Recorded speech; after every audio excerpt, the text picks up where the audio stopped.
pinternya.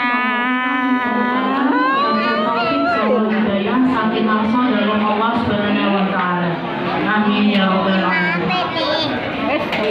Para rawuh jemaah pengawasan ingkang dipun mulyakaken Allah Subhanahu wa taala. Abikara omongipun inggih menika atur pangandikan saking kedua Baitul Rahman. Dumateng panjenenganipun Bapak Ipong. Seorang pemain sepak bola mengidolakan Zinedine Zidane. Tentunya kaosnya juga Zinedine Zidane, cara bermainnya juga mengikuti Zinedine Zidane. Begitu juga yang mengidolakan Bob Marley itu otomatis juga mengikuti rambutnya gimbal-gimbal seperti itu. Dan di malam hari ini kita berusaha untuk mengidolakan Rasulullah gitu. Nah, kalau kita mengidolakan Rasulullah itu kita seperti apa? Nah, nanti akan diterangkan oleh Ustadz kita. Yang jelas pada malam hari ini Ustadz Abdullah akan mengisi perkembangan tentang mentologi Rasulullah, bukan tema yang lain ya. Mungkin kalau ada yang bertanya juga nggak apa-apa. Bertanya bukan tema malam ini nggak apa-apa, atau tanya yang lain nggak apa-apa ya tanya. Mungkin Pak Andriaka atau Pak Bukari mau tanya nggak apa-apa nanti. Oke, mungkin nggak bisa lama-lama. Waktu sudah malam. Saya ucapkan terima kasih sekali kepada seluruh jamaah Masjid Baitur Rahman yang telah meluangkan waktu, yang telah rela mengorbankan waktunya yang seharusnya untuk keluarga, datang ke masjid, datang ke taman-taman surga. Jadi adalah masjid ini adalah taman-taman surga. Semoga kita kelak di akhirat kita akan disatukan kembali bisa seperti ini. Allahumma amin. Langsung aja pada malam hari ini semoga Ustaz Alhamdulillah di sini akan menyampaikan tausiahnya. Monggo nanti kalau ditanyakan bisa tanya, tidak hanya materi pada hari dan lain-lain juga bisa. Mungkin begitu guys dari takmir. Terima kasih kepada seluruh jamaah, seluruh donatur dan seluruh PKN yang telah ikut membantu atas kelancaran acara pada malam hari ini. Wabillahi taufiq wal hidayah. Assalamualaikum warahmatullahi wabarakatuh.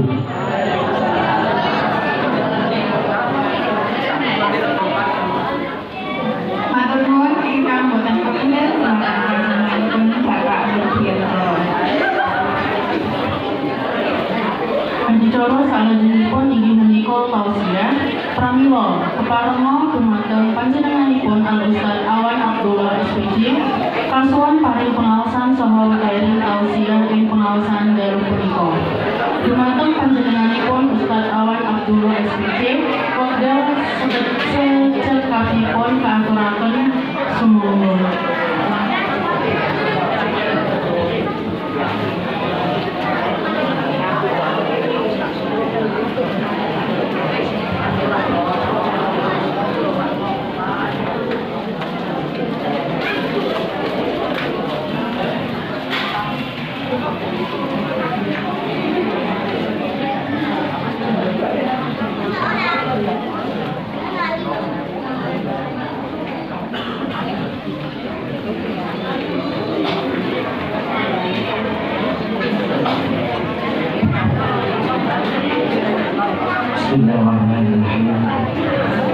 Assalamualaikum warahmatullahi wabarakatuh.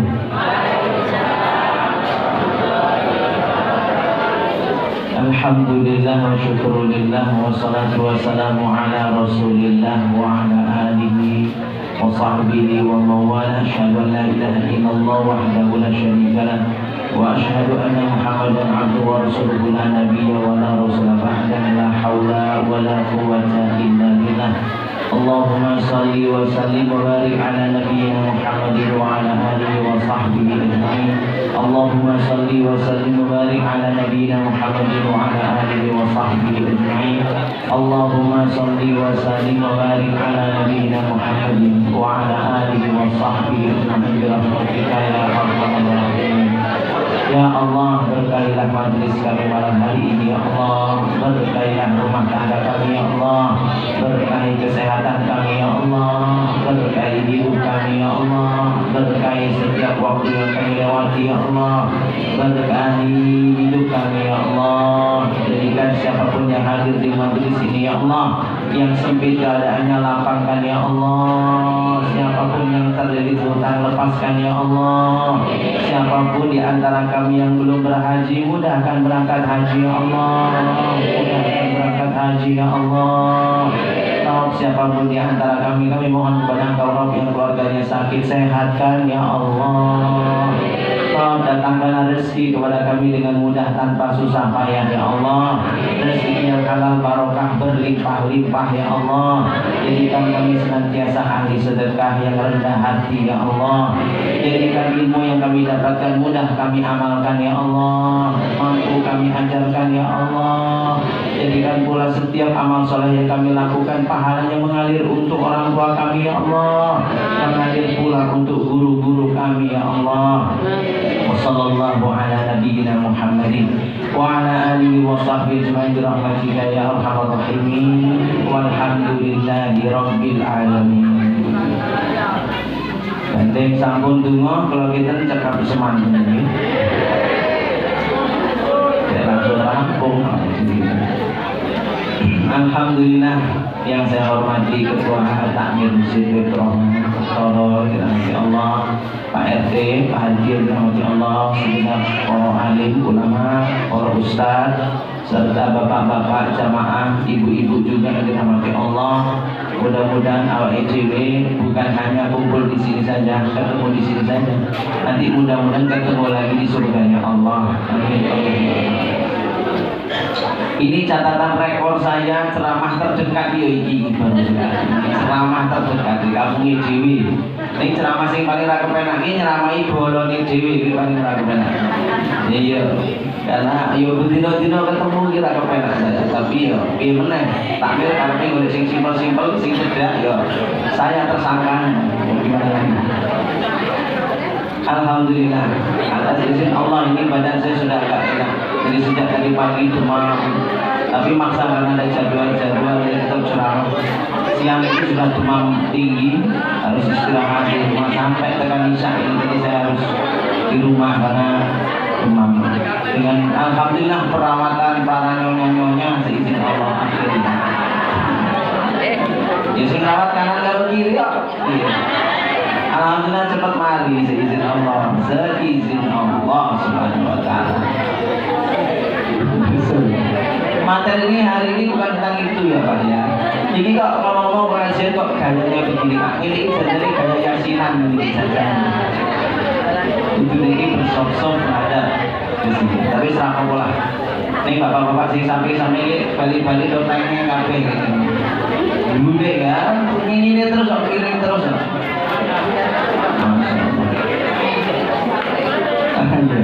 Maklum sepuh-sepuh ya memang itu butuh masalah yang seperti seputar boyok dan dengkul ya ini. Makanya saya pesan buat ibu-ibu yang di luar yang di teras, bapak-bapak juga. Salah satu adab di majelis taklim itu duduk dengan baik dan khidmat menghadap sumber suara. Nih kalau jenengan ini karena saya maklum ini banyak yang sepuh-sepuh, khusus saya ini membolehkan. Dengan saya duduknya silong teniku boleh sambil kaki diluruskan dulu. Apa jenenge? Rong lonjor.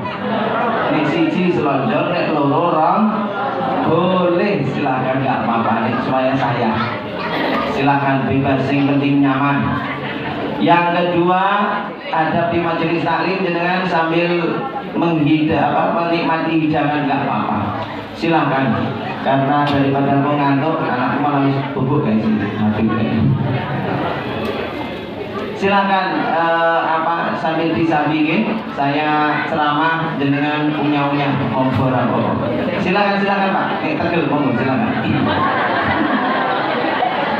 Jadi saya nggak bisa kok yo ceramah karo nyambi snack nggak bisa. Ada tak maem bareng kiko yo ora kepenak. Anak saya ada yang demam juga di rumah. Jadi kelingan di rumah. Ada tak gobali yo kurang jadi serba salah. Snack serba salah. Snack si mana ya oke. Baik Bapak Ibu yang dirahmati Allah Subhanahu wa taala, malam hari ini insyaallah kita akan dalam rangka ini pengajian ini memperingati Maulid Nabi Muhammad sallallahu alaihi wasallam. Sebelum kita pengajian kita sholawatan dulu sebentar ya. Kita baca 2 kali saja. Monggo sareng-sareng. Sholatullah salamullah ala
wasiat untuk diri saya dan kita semua Pak Ibu, dimanapun kita duduk, sempat-sempatkan bersolawat minimal 3 kali. Duduk di karpet, ketika sholat datang ke masjid, duduk Pak Jokowi selalu ini pokoknya wilayah tiang ini pokoknya sedek Pak Jokowi, kekuasaan Pak Jokowi. Pak Jokowi kalau duduk di sini sempatkan sholawat 3 kali. Di jok motor pulang sholawat 3 kali. Dimanapun sholawat minimal 3 kali. Kenapa Pak Ustaz? Karena tempat-tempat itu nanti akan menjadi saksi di akhirat kita senang bersholawat kepada Nabi. Tempat-tempat itu nanti ada jejak-jejak sholawat. Besok mereka akan bersaksi dan kita mencintai Nabi, senang bersholawat. Nah insya Allah kalau kita membuktikan cinta dengan Nabi, di akhirat insya Allah berhak mendapat syafaat Nabi Muhammad SAW. Dimanapun sholawat, senang sholawat. Ini bab tentang sholawat. Tapi Bapak Ibu dalam Allah Subhanahu Wa Taala serta adik-adik, bulan ini bulan Rabiul Awal. Qadarullah ya, kita ini kan tanggalnya besok ya, kalau di kalender kan tanggal merahnya besok ya, Maulid Nabi. Hari apa besok? Ini pas sekali, Kanjeng Nabi itu lahirnya hari Senin, pas 12 Rabiul Awal.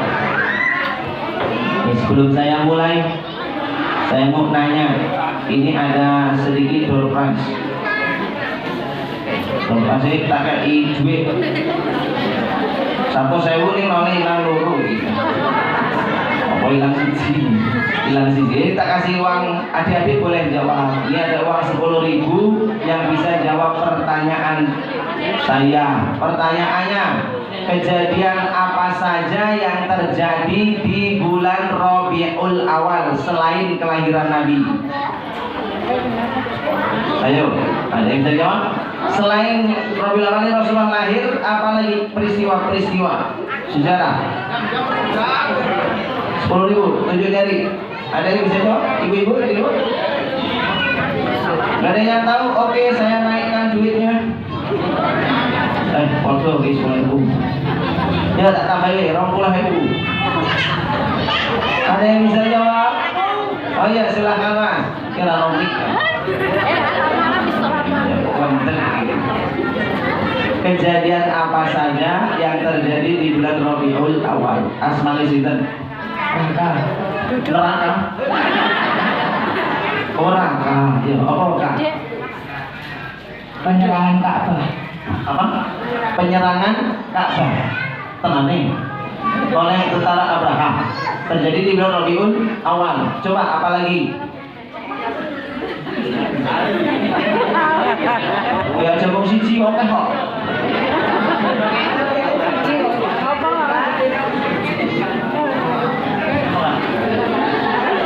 Ya oke 10.000 aja wis.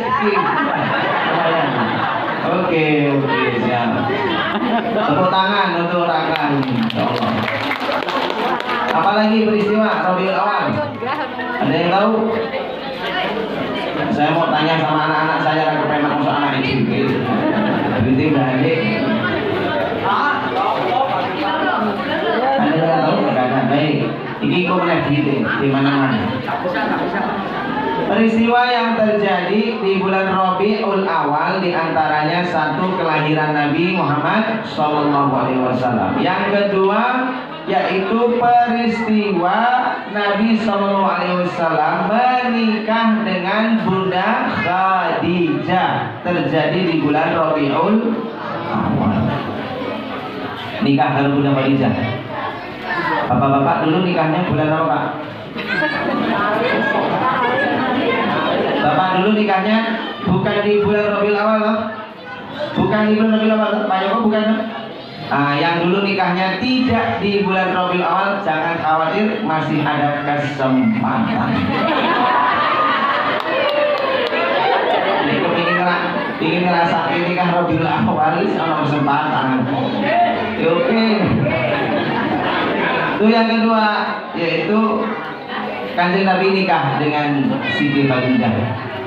Yang ketiga, Nabi SAW hijrah dari Mekah ke Madinah, dari Mekah ke Madinah. Madinah itu letaknya di utara Mekah. Sini Mekah, utaranya Madinah. Rasulullah itu hijrah ke Madinah. Itu hijrahnya pertanyaan pinternya Nabi. Kanjeng Nabi itu pinter. Ngomong. Dulu ketika hijrah, itu dia gak langsung dari Mekah langsung ke Madinah. Enggak. Rasulullah itu hijrah itu kan sudah tahu kalau dia itu mau dibunuh oleh orang kafir Quraisy. Karena mau dibunuh itulah Kanjeng Nabi itu mikir, wah ini aku nek langsung lari ke Mekah, langsung ke Madinah, ini langsung gampang diuyak. Rasul keluar dari rumahnya, orang kafir Quraisy sudah mengepung rumah Nabi, mesti kepungin. Nabi bisa selamat. Caranya apa? Di antaranya Pak, Kanjeng Nabi itu ketika keluar rumah, Sayyidina Ali disuruh tidur di tempat tidurnya Nabi, mengecoh. Terus Rasul ngambil pasir, karena rumahnya kan tanahnya ya pasir. Diambillah pasir, ketika buka pintu disawur ke pasirnya itu, ke wajah mereka disawur ke pasir sambil membaca doa. Ini doanya Nabi SAW. Waja'alna min baini aydihim saddan wa min khalfihim saddan fa arsyainahum fahum la yubsirun. Ini surat apa? Yasin. Jangan sering baca Yasin apa? Waja'alna min baini aydihim saddan wa min khalfihim saddan fa arsyainahum fahum la yubsirun. Baca Nabi ini tuh iso delok, gak ada yang bisa melihat Nabi. Selamat Nabi keluar. Tapi Pak, tolong ya Pak, donga iki aja diamalke nggih nyolong ya Pak. Supaya ra ketokan yuk nyolong karo maca jangan Nabi ini aidin saja. Ora ngono. Gak bisa lihat, Rasul itu larinya gak langsung ke Madinah. Rasul itu ke selatan dulu. Karena Madinah di utara, di atas, Rasul itu ke selatan dulu. Kemana? Gua Sur. Di Gua Sur itulah Kanjeng Nabi bersembunyi dulu 3 hari. Nah itu tanggal 26, 27, 28 Safar, bulan Safar. Masuk tanggal kira-kira orang Quraisy aman, kira-kira sudah nggak bisa nemukan jejak, sudah capek mencari 3 hari. Barulah Rasul keluar dari gua menuju ke Mekah. Dari selatan tadi ke barat dulu, nggak langsung ke barat dulu ke tepi pantai, jalur yang jarang dilewati, barulah ke Madinah. Itu terjadi tanggal 1 Rabiul Awal sampai ada yang riwayat mengatakan 16 hari, ada yang mengatakan 26 hari perjalanan. Karena jarak antara Mekah Madinah itu sekitar 380 km kurang lebih. Jarak Mekah Madinah. Hijrah Nabi nggak tanggung-tanggung 380. Nih sini Jakarta ini berapa meter ya? Kira berapa kilo Pak? Sini Jakarta 100 km? 900. Nanti kurang lebih, maksudnya 900 500 kali ya? Ya, hampir dengan Jakarta, mungkin dengan Cirebon lah kira-kira mungkin. Nah itulah jarak Indonesia Pak, Kanjeng Nabi hijrah dari Mekah ke Madinah. Terus peristiwa apa lagi? Setelah itu peristiwa wafatnya Kanjeng Nabi Bapak Ibu. Kanjeng Nabi itu wafat di bulan Rabiul Awal dan sama harinya hari Senin 12 Rabiul Awal itu Kanjeng Nabi meninggal wafat. Maka hari ini juga hari lahirnya Nabi, juga hari berkabung kita karena Nabi lahir dan wafatnya di bulan Rabiul Awal. Baik. Pertanyaan saya, Rabiul Awal itu artinya apa Pak? Rabi. Ya anak-anak masih ngerti apa arti Rabiul Awal? Sebelumnya sih kita kayak dompet ini. Nah ini saya ketemu. Nah ini saya ketemu siapa yang bisa nyebutkan dan hafal kalender Islam. Muharram, Safar, maju ke sini, syaratnya maju. Kita kayak saya ketemu yang hafal kalender. Ayo, siapa yang hafal kalender Komariah, Muharram? Ayo, 50.000 tunai. Ayo, ada yang bisa? Mana yang bisa? Bu, mau coba? Gak wani, sini. Ini kok bener. Oh, gak tertarik sama duit. Tak kasih HP ya. Sing apal tak kasih HP, bayar tapi. dolan. Ada yang hafal? Tidak ada? Ya wes, kita hafal bareng-bareng. 1. Muharram. 2. Sofar, bukan safar, sofar. Sofar itu artinya kosong. Kenapa kosong? Karena orang Jazirah Arab banyak yang pergi berdagang. Karena dagang rumah-rumah do kosong, maka disebut sofar. Nek safar itu artinya bepergian, tapi kalau sofar kosong. Nah, orang Arab kasih nama namanya sofar. Muharram, sofar, terus Rabiul Awal, Rabiul Akhir, terus Jumadil Awal, Jumadil Akhir, Rajab, terus aku ini ngajak hitungan Arab kok metu rumah dari bikin hitungan Arab rumah ampun nopo Sya'ban, terus Ramadan, terus Syawal, terus Zulqa'dah, Dzulhijjah. Itu 12 bulan-bulan dalam Islam atau bulan Qamariyah. Itu doa ibu insya Allah. Nah inilah bulan-bulan Rabiul Awal. Rabi itu artinya semi. Artinya kalau secara musim ini musim semi. Rabiul Awal itu kerennya Nabi itu lahir pas di musim semi. Ketika daun-daun mulai menghijau, ini pertanda. Pertanda apa? Pertandanya Nabi itu sebagai awal kebangkitan umat. Pas musim semi. Rabi juga diartikan menetap. Kenapa menetap?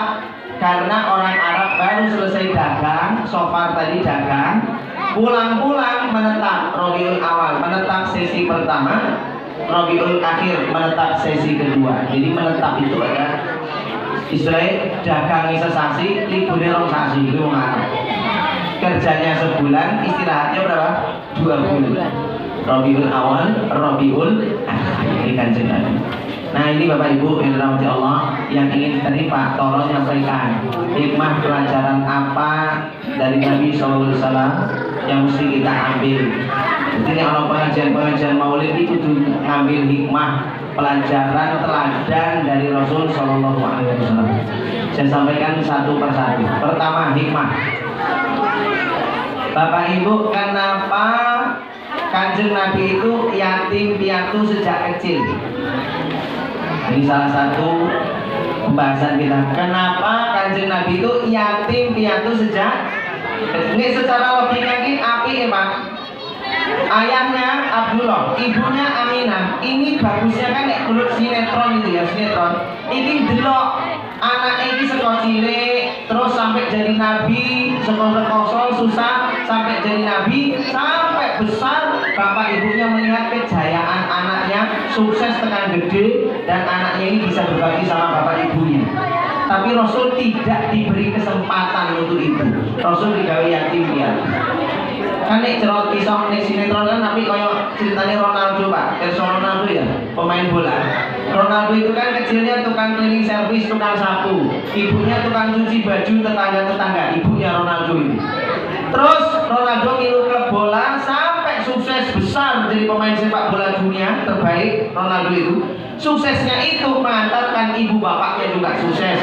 Semuanya akhirnya dimuliakan dan bapak ibunya Ronaldo menyaksikan kesuksesan anaknya. Biar kulitnya susah, saya ini sukses. Kan didelok apik. Nek guys sinetronnya apik. Nek Kanjeng Nabi tidak, bapak ibunya itu tidak melihat kesuksesan anaknya. Digawe yatim piatu. Pertanyaannya, kenapa kok digawe yatim piatu? Kok ora digawe kayak sinetronnya Ronaldo gitu? Jawabannya salah satunya ini jawabannya. Ini penting hikmah pelajaran untuk kita. Allah memaksumkan Nabi. Maksum artinya menjaga dari perbuatan dosa. Dosa apa? Durhaka kepada orang tua.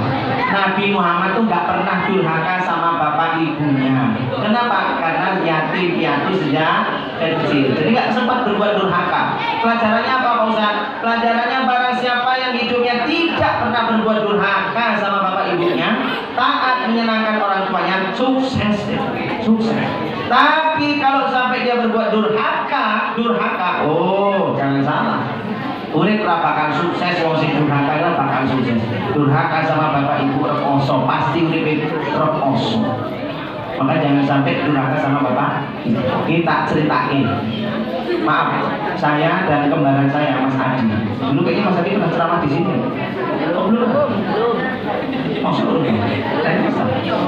kembaran saya sama Mas Adi itu kan dari Lampung, hijrah merantau ke Yogyakarta. Oh ini tragedi Pak, hijrahnya itu tragedi. Loh kok tragedi? Saya itu lulus SMA, pamitan minta sama bapak, Pak aku pengen merantau nih Jogja. Apa? Kata saya. Apa Pirono? Pak aku pengen kuliah. Aku pengen kuliah. Orang mau kuliahan. Lah apa ya Pak? Sayang Pak, aku untuk nih SMA untuk prestasi nih nggak kuliah eman-eman. Kata bapak saya, kowe cah loro ki ngeyel kok. Kata bapak saya, biyen tak kon STM ra gelem, tak kon semea ra gelem. Bapak ki ra duwe duit, nek kowe biyen manut STM apa semea, kowe iki lulus kuwi langsung iso kerja. Lah kowe malah manut karo gurumu jiko SMA. Lulus SMA gak duwe keterampilan apa-apa. Saiki kowe njaluk kuliah, bapak ra duwe duit. Kata Pak, tapi aku ingin merantau wis lah Pak, merantau juga ora. Bapak saya ngeyel, pokoknya cah loro pilihane kowe ning apa ning rumah bantu ibu dodolan gorengan, ibu saya dodolan gorengan. Ning rumah dodolan gorengan atau kowe lunga ning Malaysia ning gak ning Arab. Kon dadi apa? Ning Arab, kon dadi apa? TKP.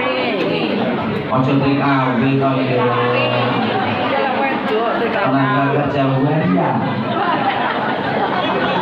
TKI, tenaga kerja Indonesia. Oh, saya batin dalam hati saya. Ojo nanti aku jadi TKI. Mau wedi aku, wedi apa? Wedi diperkosa dulu ya. Karena di sana banyak pemerkosaan. Akhirnya saya berdebat sama bapak supaya iso mangkat di Jogja itu berdebat. Disitulah kesalahan saya. Kesalahan saya, saya berdebat meninggikan suara di atas suara bapak. Sampai saya begini, Pak, bapak izin ke aku mangkat. Demi Allah Pak, nih bapak izin ke aku mangkat ning Jogja, aku ora bakal jaluk duit karo bapak. Sepeser pun Pak, aku nggak bakal jaluk. Izin ke ini apa toh? Bapak saya jawab, los karepmu. Bapak tanggung jawab terserah. Oh, bapak tanggung jawab. Biar ngapa datang gawe aku, wis gawe tanggung jawab. Akhirnya saya berangkatlah sama kembaran saya Mas Adi ke Yogyakarta. Sampai di sini betul Pak. Apa nasib UGM? Ngelamar kuliah Pak, neng UGM di mana-mana ditolak, STPDN ditolak, STAN ditolak, mana-mana ditolak. Saya pengangguran. Akhirnya apa? Jualanlah asongan di bis Jogja Semarang di Jombor itu. Saya jualan asongan, ngamen, kadang-kadang ngamen di sana. Kadang-kadang sana nggak bertahan lama Pak, nggak enak Pak. Kerja di bis, rebutan nggak enak. Akhirnya saya jadi sales di rumah-rumah, hampir dibacok uang. Pokoknya jalan saya itu susah. Wes kuliah lain itu, raiso mlebu, kerjaan sempit susah. Ngelamar pekerjaan saya dulu ditolak Pak. Ngelamar neng dulu zaman ngelamar di McD. Mau jadi tukang pelayan, tukang cuci piring ditolak. Neng McD ditolak, KFC ditolak. Rumah makan Pring Sewu itu ditolak. Ngelamar pekerjaan. Saya kira kok sama di kolong.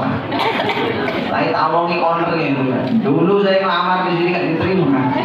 Sekarang mau ceramah. Mungkin itu hikmahnya. Itu kerja di situ ya nggak bakal ceramah di situ. Lah, saya ditolak. Saya itu bingung ya Allah, nasibku kok kayak gini. Wes ngono kuwi Pak. Duit sangu ning tek. Mas Adi kembaran saya ngene iki. Wah, duit tek. Ya piye duit tek iki dhewe mangan opo? Kata Mas Adi, kowe biyen sih sumpah-sumpah barang. Iki terus sumpah dia sudah jaluk duit terus kepiye. Akhirnya saya sama Mas Adi itu bertahan hidup. Caranya gimana? Silaturahmi pas jam makan siang. Jadi pas jam makan ini silaturahmi bulan kan otomatis dikai pangan. Neng yo kenalan kan nggak oke. Suwi-suwi kan yo stoknya habis kenalan kita. Masa tiap jam sok makan kok silaturahmi terus bulan terus. Akhirnya saya ingat Iya ya, saya ini kayaknya nggak dosa karo bapak saya, muasa Pak. Wa may yasib isma fa inna yasibu ala nafsi wa kana Allahu aliman hakima. Sapa-sapa sing gawe dosa, gawe salah, besok dia akan panen. Siapa yang sekarang susah hidupnya berarti sedang panen biyen gawe dosa. Berarti saya ini sedang panen. Kenapa panen? Biyen gawe dosa. Saya muasa Pak, dosa apa biyen? Disitulah saya nulis surat buat bapak saya. Pak, saya kirimkan ke Lampung. Zaman ini saya kanggo surat Pak. Saya tulis surat, Pak.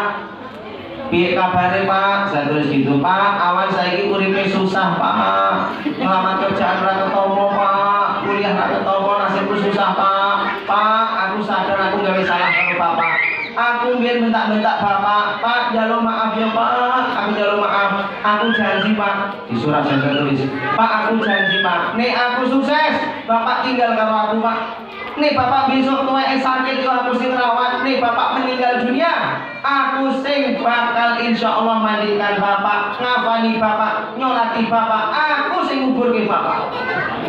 Bapak sini wonge galak, galak ra tau nangis, maca surat saya nangis. Ya Allah, iki rumah Bapak dikubur di kepiye. Bapak saya nangis bukan karena dikubur, nangis ini karena terharu dengan kata-kata anak yang ingin sukses besok Bapak itu dirawat. Jadi Bapak saya begitu. Kenapa? Bapak itu tahu kami 5 bersaudara, saya, Mas Adi, Mbak Yu, kakak itu 5 bersaudara itu sudah membuat konferensi meja bundar. Apa konferensinya? Besok kami berlima ini kalau sudah dewasa besar sukses, ibu kita selamatkan, bapak kita tinggalkan. Jahat ya anak-anak ini. Oh, karena selalu bermusuhan sama bapak, gelut terus kalau bapak. Jadi niat ini ibu ditolong, bapak jahat gitu. Maka ketika saya nulis kata-kata itu, bapak saya terharu. Ya Allah, anakku akhirnya belum ngerawat aku besok-besok. Bapak saya nangis. Ibu saya moroh, Pak, kok nangis ngomong? Enggak kok, nggak nangis. Bapak saya pura-pura. Enggak kok, nggak nangis. Alah, jangan kita nangis. Orang kok aku udah nangis? Kata bapak. Terus bapak ini nangis. Barulah bapak akhirnya ngomong, Bu, iki lho Bu, jawaban seko anak sing tak tunggu-tunggu. Kata-kata seko anak. Lah kok iki lho Bu, awan janji. Awan nek besok sukses sing arep ngerawat dhewe Bu. Maka ibu, aku maca suratnya awan kok yo mesake. Wis Bu, kata bapak. Bapak maafi awan, wis tak maafi kesalahan tak maafi. Bapak ikhlas wis. Ibu saya ngebel ibu pakai itu loh Pak, zaman ini nganggo wartel loh Pak, zaman wartel. Saya ngebel, terus ibu saya bilang, Wan, suratmu wis tekan. Alhamdulillah Bu, wis tekan, wis. Alhamdulillah. Ibu bapak wis maafi kue. Bapak wis maafi. Alhamdulillah. Terus Bu, Wan, bapak nangis Wan. Tapi kata bapak tadi bilang gini sama ibu saya, Bu, iki ojo cerita-cerita kalau awan ya Bu, nih aku nangis Bu, izin, kata bapak gitu. Ini ibu saya cerita sama saya, Wan, bapak nangis nih, jadi bapak ojo cerita-cerita. Oh iya Bu, alhamdulillah. Terus akhirnya saya ngomong sama Mas Adi, Di ngopo, alhamdulillah Pak maafi aku, maafi Dewi. Alhamdulillah. Oh iya Wan, iya alhamdulillah. Ning ojo cerita-cerita ya Di, ngopo, bapak nangis, ini bisa nih bapak ojo cerita-cerita. Nah ini saya ceritakan ke Bapak Ibu, pesan saya ojo cerita ini rahasia. Pesan sama bapak saya, jangan cerita ke siapa. Saya hanya cerita di majelis ini loh, dan di beberapa majelis-majelis lainnya. Ini kan tak rahasia. Oh, setelah bapak maafkan itulah jalannya alhamdulillah gampang, boleh gawean gampang, pekerjaan gampang, hidup ini ditoto. Kenapa? Oh, dosa sama orang tua inilah yang bikin susah hidupnya. Itulah kenapa Kanjeng Nabi digawe yatim piatu sejak kecil. Apa? Mendapatkan kesuksesan besar. Makanya jauhkan kita ini dari perbuatan uququl walidain, termasuk perbuatan durhaka kepada orang. Ini pengalaman satu ya, ibrah yang bisa kita ambil dari Kanjeng Nabi. Yang kedua, pelajarannya apa itu? Kanjeng Nabi itu kalau masih kecil itu dulu dirawat oleh pamannya, paman Abu Thalib. paman Abu Thalib. Abu Thalib ini punya istri. Namanya siapa Pak Bu? Nama istrinya Abu Thalib? Bu Thalib. Siapa namanya? Iya, suaminya Abu Thalib, istrinya berarti Abu Thalib alias Ummu Thalib. Dulu kan Rasul dirawat oleh pamannya Abu Thalib. Abu Thalib ini bapaknya Sayyidina Ali, bapaknya Ja'far dan yang lain. Rasul tinggal satu rumah bareng-bareng. Abu Thalib, ayah pamannya ini serta istrinya menyiapkan hidangan di meja makan, disiapkan hidangan di meja makan. Terus disiapkan hidangan, di situ disuruh makan, disuruh makan. Lihat apa yang terjadi, anak-anak makan, anak-anak makan. Ketika disuruh makan, anak-anaknya paman Abu Thalib semua rebutan makanan, beda dengan Kanjeng Nabi. Kanjeng Nabi kan rebutan, dia mojok gitu, terus dia melihat delok ke ponakane gitu, keponak sepupunya itu rebutan makanan di meja makan. Delok dilihatin sama dia oleh Rasulullah. Kenapa? Rasul nggak mau sampai dia ngambil, kalau saya nggak kebagian. Maka Rasul milih carry. Kenapa? Memastikan semuanya sudah kebagian, baru Rasul ambil makanan.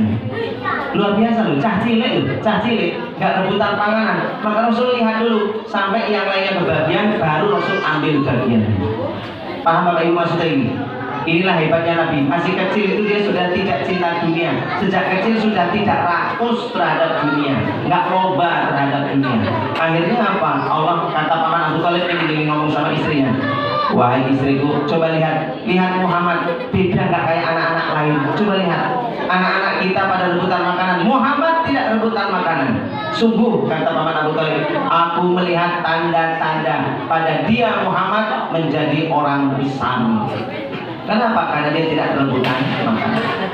Nek contoh ini misalnya ini, Bu Pak, ini kan mau snack ya. Sering nek pengajian ini kadang-kadang snack berantai gitu. Berantai ini maksudnya ini kayak kopi ini terus muter terus ya kan, terus berantai jalan gitu.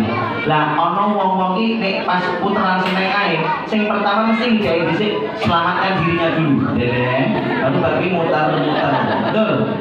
Dirinya dulu selamatkan, baru snack muter. Apa tujuannya? Mendek tetap ya, nanti keliru Pak. Enggak kayak Kanjeng Nabi berarti sing lain gitu. Perkara nanti dia ternyata snack entek ra kebagian itu ora masalah. Kanjeng Nabi itu begitu, memastikan orang lain dulu keliru. Saya nggak tahu nih Jumatan yang Masjid Baitur Rahman ini orang nasi Jumat berkah atau tidak Pak? Ada. Perhatikan. Saya Jumatan di banyak masjid tiap Jumat. Saya selama tinggal di sini malah belum pernah Jumatan di masjid ini. Saya belum ngerasain karena di luar. Lah itu selama jadwal saya isi, kan saya ceramah, jadi ngerti, khotib itu ngerti. Siapa yang di sop pertama, sop kedua, sop ketiga. Roto-roto tuwek, sampai sop 1, 2, 3. Saya nongkrong lagi, nemburi nyedai nasi Jumat. Kita piye? Kok yang ngomong di luar sholatnya khawatir nanti kalau di depan nggak kebagian nasi Jumat. Oh beda sekali dengan Kanjeng Nabi.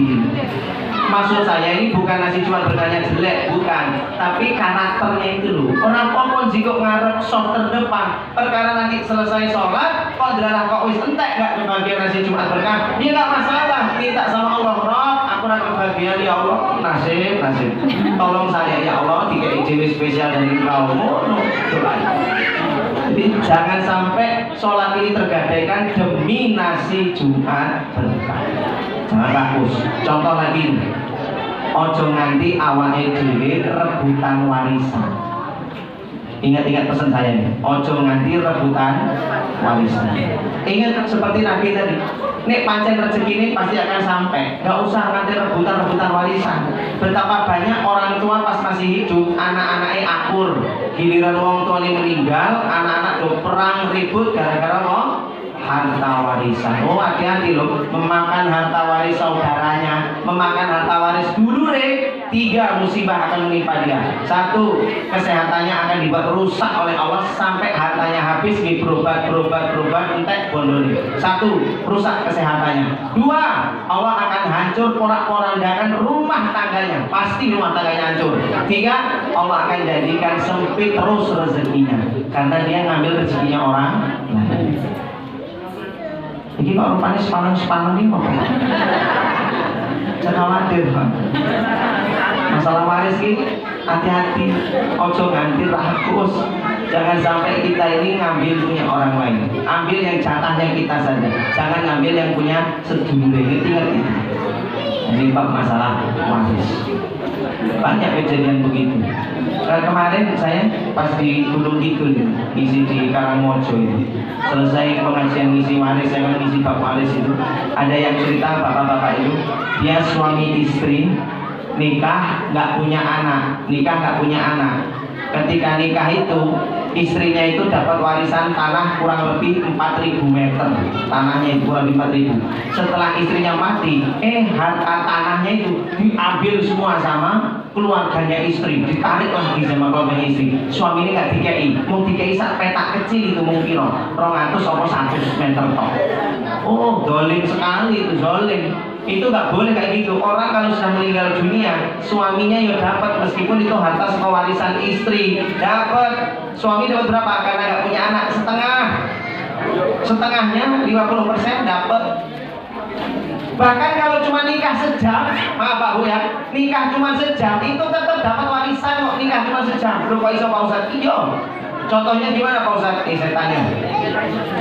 Si suami tadi malam sebelum nikahnya pagi, malamnya itu, malam pernikahannya itu, malam sebelum nikah, itu bapaknya maringi duit ke suaminya itu, nang sesok gue nikah nang, iki bapak kenai gue duit, iki duit hasil pembagian warisan, iki gue tak kei 2 miliar. Si suaminya ini dikasih berapa? 2 miliar. Iki gue esok bakal nikah. Akhirnya paginya nikah jam 8. Jam 8 akad nikah, jam 9 resepsi. Jam 8 loh akad nikah, jam 9 resepsi. Wong Jawa pas resepsi ono acara dulang-dulangan iki lho, Pak. Lah pas dulang-dulangan iki jelas sing wedok iki karo bersin, solok, sendok, kelolotan mati silakan. Sekarang mati kelolotan sendok. Mati nembe berapa nikahnya? 1 jam. Iku nek mati kan suami meninggalkan harta berapa tadi? 2 miliar. Istri dapat berapa? 1/4-nya karena belum punya anak. Dapat 1/4. Berarti berapa dapatnya? 500 juta. Berarti rabu kira-kira Bu. Berarti astagfirullah. Bojone mati kok ganti piye. Bojone mati kok ganti. Suami kita mergani kok. Mangan tuh seneng-seneng. Istri dapat 500 juta, nggak boleh kayak itu diambil lagi sama ditarik sama keluarga besar karena ini hasil harta waris, ditarik lagi kono dolim gitu. Nah inilah dia, jauhi perbuatan rakus, tamak. Ini peristiwa Kanjeng Nabi itu begini.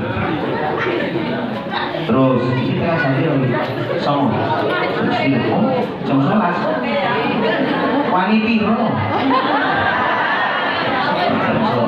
ada kayak gizi kurang sehat jam 11. Kalau ceramah jam 11 ini namanya bukan tausiah, tapi pembunuhan berencana. Baik, kita tambahin lagi. Pelajaran yang bisa diambil dari Kanjeng Nabi itu apa? Kanjeng Nabi itu ketika wafat meninggal dunia tidaklah meninggalkan warisan untuk kita kecuali apa? Al-Quran. Ingat-ingat, Al-Quran itu warisannya Kanjeng Nabi. Al-Quran. Nabi-nabi yang lain itu wafat, mujizatnya hilang beserta nabinya. Nabinya hilang sudah wafat, mujizatnya kan tidak ada. Nabi Isa orang buta bisa melihat lagi, orang sakit bisa sembuh, orang mati bisa hidup seizin Allah. Itu Nabi Isa. Nih umatnya nggak bisa. Itu nggak bisa. Nabi Musa itu punya tongkat di sebelah lautan. Ini Nabi Musa. Ini tongkatnya tidak diberikan ke umatnya dan umatnya nggak ada yang bisa belah-belah lautan. Kenapa? Mujizatnya hilang bersama nabinya selesai. Beda dengan Nabi Muhammad. Nabi Muhammad SAW itu beda. Kenapa? Beliau wafat, mujizatnya ditinggal untuk umatnya. Apa itu? Al-Quran. Al-Quran ini mujizat Kanjeng Nabi. Kalau orang hidup bersama dengan Al-Quran, hidupnya seperti mujizat. Contoh, Ustaz, kata ini bapak-bapak, Ustaz, Ini gimana Pak Ustadz? Saya nikah sudah 15 tahun, tapi saya ini takdirnya nggak bisa punya anak Pak Ustadz. Kata dokter, ya ini cuma rahasia Tuhan Pak. Karena kalau melihat istri pada rahimnya itu rasanya nggak mungkin punya anak. Ada kelainan, bagian rahim ada kelainan, nggak mungkin punya anak. Terus gimana Pak? Gimana ya Pak Ustadz? Ada nggak ya amalan-amalan yang membuat saya itu dan istri saya bisa punya anak selain nikah lagi itu ada nggak Pak Ustadz? Ya saya bilang gini, Bapak ingin punya anak? Ya ingin banget Pak Ustadz. Saya kalau punya anak rasa-rasanya kayak mukjizat. Saya jawab gini, nah itu jawabannya Pak, itu jawabannya, caranya itu apa Pak Ustadz? Jenengan barusan bilang apa? Mukjizat. Ya berarti datangkanlah mukjizat dalam hidup jenengan. Mukjizatnya dihidupkan. Apa Pak Ustadz? Quran, Quran kan mukjizat. Coba suami istri khataman Quran, khataman. 3 hari khatam, 3 hari khatam. Nek enggak ya seminggu khatam. Pokoknya suami istri khataman Quran. Lihat, nanti Allah akan atur jadi mukjizat. Qadarullah-nya Pak. Sebulan kemudian telepon saya, Pak Ustadz, saya masih ingat saya enggak? Oh, jenengan Pak. Iya gimana Pak kabarnya Pak? Alhamdulillah Pak Ustadz, istri saya hamil Pak Ustadz, alhamdulillah. Oh, alhamdulillah. Sama jenengan Pak hamilnya? Oh iyalah Pak Ustadz. Goan disini ke kancane alhamdulillah Pak Ustadz hamil Pak Ustadz istri saya. Subhanallah. Kok bisa? Gimana caranya? Saya manut kata Pak Ustadz. Apa itu? Saya khataman Quran sama istri. Wes pasrah. Khataman. Enggak seperti itu. Seizin Allah. Ketika kami selesai berhubungan itu, nggak lama kemudian istri saya kok telat haid. Akhirnya hamil istri saya. Alhamdulillah. Itu namanya mukjizat. Ini orang-orang sekarang ini nggak mikir nih. Quran ini bisa untuk mukjizat. Itu mukjizat. Ini saya kasih contoh Pak. Ini mudah-mudahan dengan ambil pelajaran Ibro. Ini anak saya ini yang namanya Vino ini. Vino ini maaf Pak. Dulu itu pas saya nikah sama istri saya yang kedua Mbak Ida ini. Vino ini usianya waktu itu 8 tahun. Dia ini kecilnya dulu hiperaktif, ada kecenderungan autis, indigo, kemudian yang keempat itu low IQ Pak. Hiperaktif, autis, indigo itu apa Pak? Bisa melihat? Ya, dia bisa beda ini janda itu gimana? Orang ini bapaknya anak itu. Nah, jadi dia itu hiperaktif, autis, indigo, low IQ. Subhanallah, saya dulu nggak ngerti cara menyembuhkannya, nggak ngerti karena nggak punya ilmunya. Ini saya bilang sama istri saya yang pertama Mbak Jin, saya bilang gini, Jin, nanti nek Dewi Sido nikah karo Mbak Ida, bantu Mas Awan ya didik bocah kuwi. Karena Mas Awan nggak ada ilmu nih, wong biyen kuliahnya Visipol, di UGM. Visipol itu Fakultas Ilmu Sosial dan Poligami. Jadi lo gak duwe ilmu nih gitu loh. Ilmu tentang nek ini kan cah psikologi loh, kuliah psikologi so. Kuliah psikologi gak iso. Ya wis Mas bismillah. Oke, nikahlah saya dengan Mbak Ida, istri saya kedua. Selesai nikah saya boyong ke Yogyakarta. Otomatis Vino ini tak pindahkan Pak. Dari SLB Solo tak pindahkan ke sini. Di Jogja ini saya nyari-nyari di internet sekolah khusus hiperaktif autis. Itu saya cari itu. Cari nemu Pak. Apik sekolah hiperaktif autis. Hiperaktif ki Pak. Wah, biar Pak Vino iki kan loyal mlayu ora iso anteng meneng Pak. Nek ngene iki pengajian iki gelas iso do tumpah apik kok iki. Repot biyen cilik wah, aktivitasnya luar biasa. Nah itu saya cari Pak di internet muncul nih sekolah hiperaktif autis Jogja. Tak boleh-boleh, api testimoninya api. Bareng delok ngisore Pak nang bagian duit ora cocok teman-teman. Dilarang, ora cocok. Akhirnya golek meneh dapatlah SLB Negeri 1 Sleman Pakem. Tak masukkan lah di sana pasrah saya. Nek kono cocok Pak, mau gratis. Jadi nah kan SLB negeri. Gratis. Wes saya pasrah sama Allah Rob. Aku pasrah baik. Aku ngerti cara didik bocah sing hiperaktif ini ra iso ya Allah, aku pasrah. Tapi qadarullah, dibimbing sama Allah, jadi dibimbing sama Allah. Apa itu?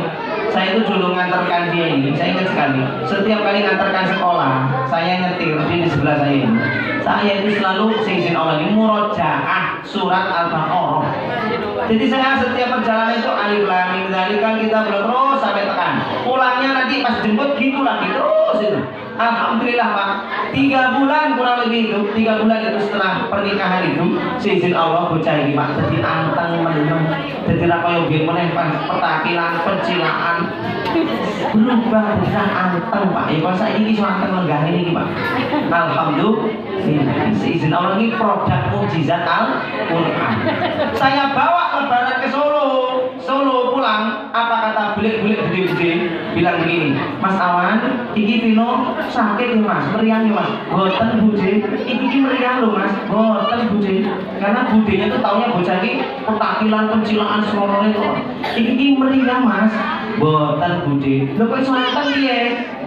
Kui saya lagi ngerukyah bablasan Bude ini, lagi ngerukyah terus sasi kok pi, agak poroh terus. Seizin Allah Subhanahu wa Ta'ala.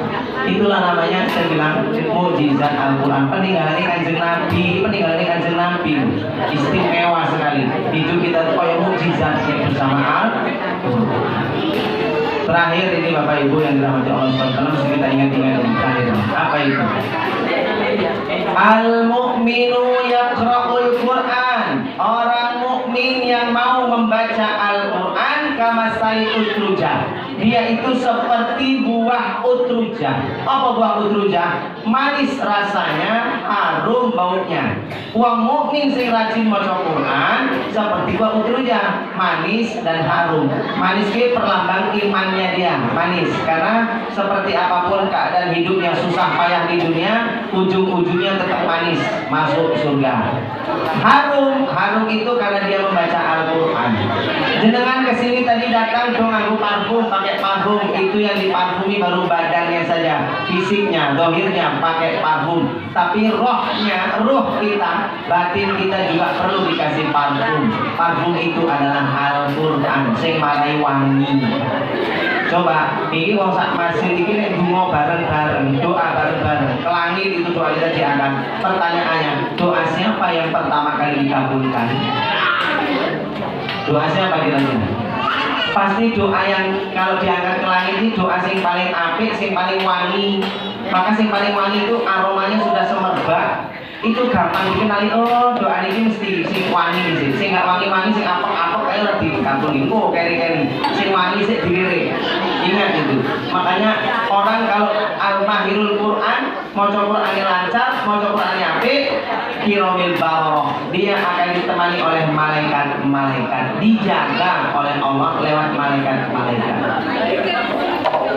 Tapi ingat kata Nabi, wal mu'minun, orang-orang mukmin la yaqra'ul Quran, yang tidak mau membaca Al-Quran, tidak mau baca Al-Quran, kata Nabi, kamasali tamr.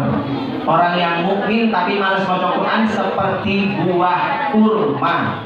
Kurma itu manis tapi nggak ada baunya. Kurma itu manis, tidak ada wanginya. Iya nggak? Kurma itu manis tidak? Nah, karena iman dia tetap nanti manis. Nggak mau baca Quran tetap masuk surga karena dia punya iman. Tapi ingat, dia itu tidak wangi, tidak ada parfumnya, nggak wangi, rohnya tidak wangi, doanya tidak wangi. Sekarang pertanyaannya, ada nggak buah yang wangi, tidak orang buah yang manis tidak ada baunya selain kurma? Ada tidak? Buah yang manis ini nggak ono wangi nih selain kurma, ada tidak? Ada. Contohnya apa? Semangka. Semangka itu manis, tidak ada baunya. Ada lagi nggak buah lain? Ada. Apa? Melon. Melon itu manis, tidak ada baunya. Begitulah dia. Pertanyaan saya, kenapa Kanjeng Nabi kok mengenai perumpamaan kurma? Kenapa bukan semangka? Kenapa bukan melon? Padahal sama-sama manis, tidak ada baunya. Menariknya Pak, saiki Pak, ono semangka, ono melon, ono kurma. Ini kita belah. Pertanyaan saya, kalau semangka dibelah, melon dibelah, kurma kita belah, buah mana yang paling berhasrat, kemecer, pingin segera makan? Kira-kira buah apa? Semangka. Terus yang kedua buah apa? Melon. Terus terakhir apa? kurma. Pertanyaan saya, kurma mari kemecer apa ora? Ono nggak wong delok kurma kemecer pengin mangan, ada nggak? Tidak ada. Begitulah dia orang mukmin yang tidak membaca Al-Quran. Ngopo? Orang marahi kemecer, tidak menarik, hidupnya tidak menarik, takdirnya tidak menarik, doanya tidak menarik, semuanya menjadi tidak menarik. Makanya ini mukmin kudu maca Al-Quran. Malaikat-malaikat itu kemecer kalau dia senang kalau dia. Ini pelajaran penting untuk kita. Maca Quran itu mukjizat. Jelas Bapak Ibu? Ini hadiah, soalnya ini peninggalannya Kanjeng Nabi Muhammad SAW yang mesti kita hidupkan lewat perayaan Maulid ini. Kita hidupkan ini yang namanya Al-Quran, karena itu peninggalannya Kanjeng Nabi Muhammad SAW. Tenang Bapak Ibu, Quran itu yang istimewanya apa? Satu-satunya amalan yang besok menjadi makhluk pengacara membela kita. Sedekah nggak jadi pengacara, zakat tak jadi pengacara, haji tak jadi pengacara, zakat juga tidak, puasa juga tidak. Cuman Quran yang besok oleh Allah dibentuk, dirubah menjadi sesosok makhluk pemuda gagah tampan.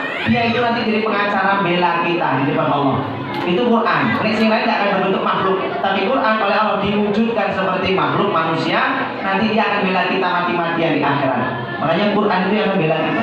Berarti orang yang di dunianya rajin baca Quran, dia nyiapkan pengacara untuk dia besok di akhirat. Rob, kau jangan masukkan dia ke dalam neraka. Kalau kau masukkan dia ke dalam neraka, kata Al-Quran, aku pun akan ikut bersamanya ke neraka jahanam. Karena dulu di dunia dia selalu bersama dengan aku.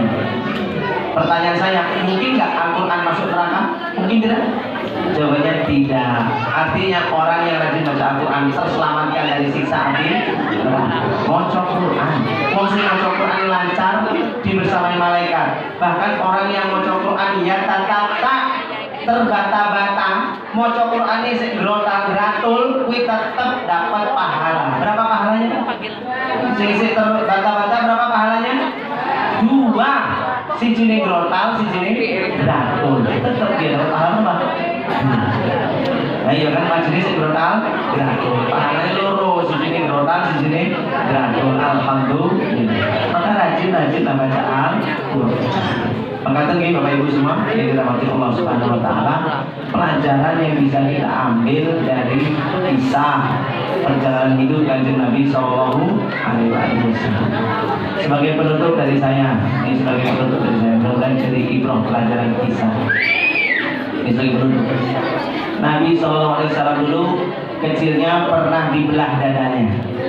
Ketika umur 4 tahun itu dibelah dadanya, dicuci hatinya. Kapan Rasul dibelah lagi? Ketika mau Isra Mi'raj. Ketika mau perjalanan Isra Mi'raj sampai ke di sebelahnya Ka'bah oleh malaikat Jibril, sebelum Isra Mi'raj dibelah lagi dadanya, dicuci hatinya. Apa dicuci? Dijauhkan dari penyakit namanya ghil wal ghadab. Pertanyaan saya, ada yang tahu tidak? Apa itu ghil? Apa itu ghadab? Ada yang tahu Pak Ibu? Ghil, ghadab. Apa itu? Penyakit iri dengki dan marah. Ingat, iri dengki dan marah. Rasul itu dicuci dari 2 hal ini. Kalau hatinya sudah nggak ada iri dengki sama orang lain, sudah tidak ada lagi yang namanya pemarah, sifat pemarahnya hilang, barulah dia layak melakukan Isra Mi'raj, ketemu Gusti Allah.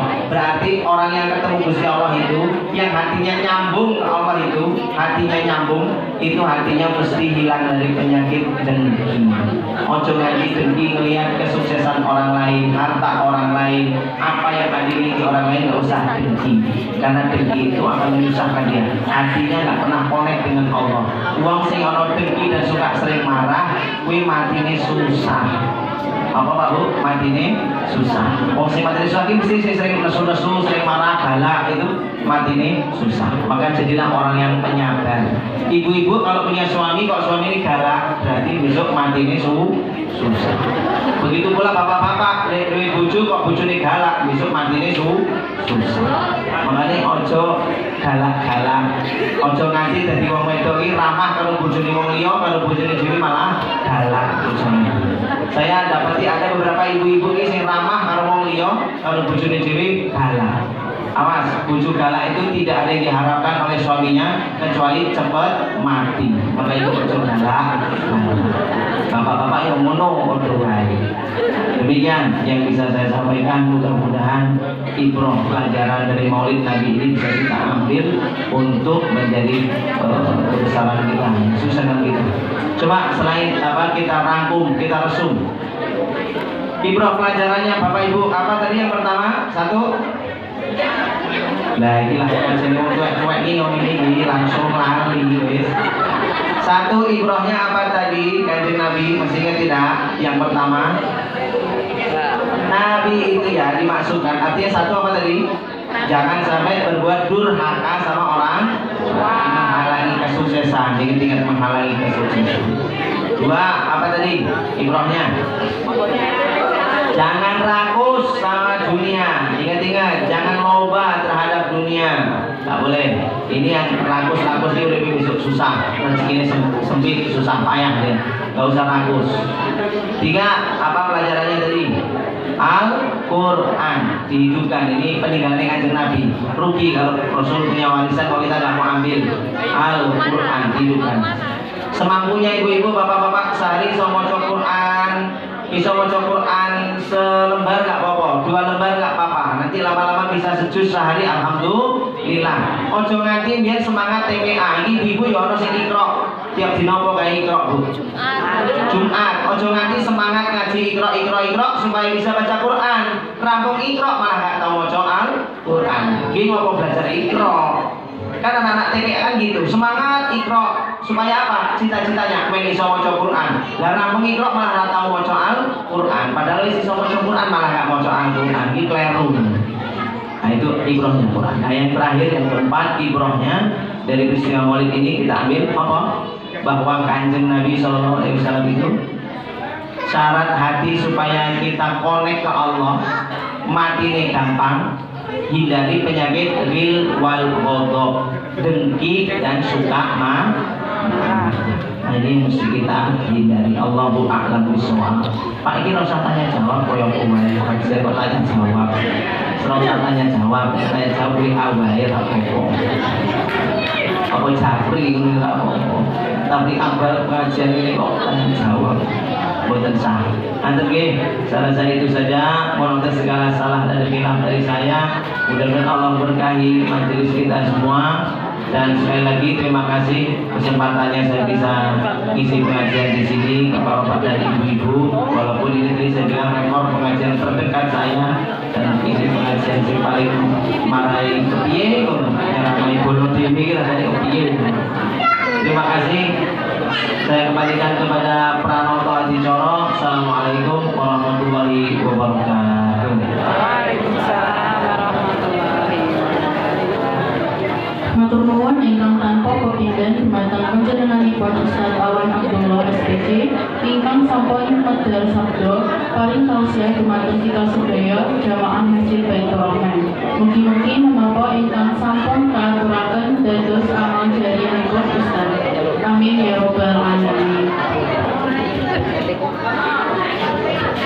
Saderengipun adicara pengawasan dikonvokasi keparengga kula maturaken juara bilih kita pengawasan wonten dalu menika pikantuk 600 sekawan dosa dan saling rupiah. Alhamdulillahirabbil alamin. Mugi-mugi dados amal kesayangan kita sedaya. Amin. Adicara salajengipun inggih menika panutup minangka rawuh syukur kita dumateng ngarsanipun Allah Subhanahu wa taala. Semoga pengawasan dalu menika kita pungkasi sesarengan kanthi wawasan hamdalah sesarengan. Alhamdulillahirabbil alamin. Saking kawula ingkang kapiji minangka pranata Jawa menawi wonten galak suling atur saestu kawula nyuwun kuning sami palaksani. Wassalamualaikum warahmatullahi wabarakatuh. Ini tak dapat apa? Itu nomor.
Hai.